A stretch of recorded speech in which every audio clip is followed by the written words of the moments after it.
উত্তরীয় লুটোয় আমায় ধানের খেতে হিমেল হাওয়ায়, আমার চাওয়া জড়িয়ে আছে নীল আকাশের সুনীল চাওয়ায়।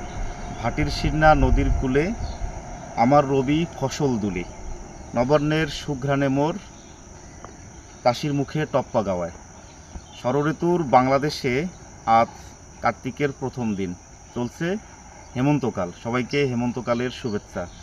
হেমন্তের সকালবেলার দৃশ্য উপভোগ করার জন্য বরাবরের শুক্রবারের মতো আজকে আমরা উপস্থিত হয়েছি ডোমার রেল স্টেশন থেকে খানিকটা দক্ষিণ দিকে, আর হাইওয়েতে আমরা আছি। গত শুক্রবারেও প্রচণ্ড শীতের আনাগোনা ছিল এই সকালবেলা, আজকে যার উপস্থিতি একেবারেই নেই। মনে হচ্ছে যেন হেমন্তের প্রথম দিনকেই প্রকৃতি বরণ করে নিচ্ছে। আর হেমন্ত মানেই নবান্নের উৎসব ভাবের প্রস্তুতি।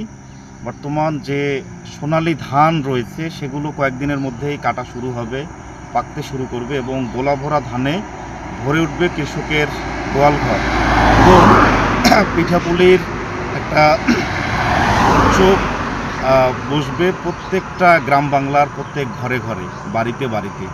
সেই দিনের অপেক্ষা।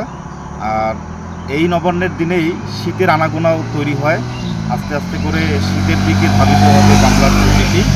সেই হিসেবে অনেক দূর এগিয়ে আছে আমাদের উত্তরাঞ্চল।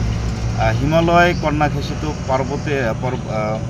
পর্বত থেকে শীতের হিমেল হাওয়া বইতে শুরু করেছে ইতিমধ্যেই, এবং আমাদের এলাকায় অলরেডি শীত কিন্তু চলে এসেছে।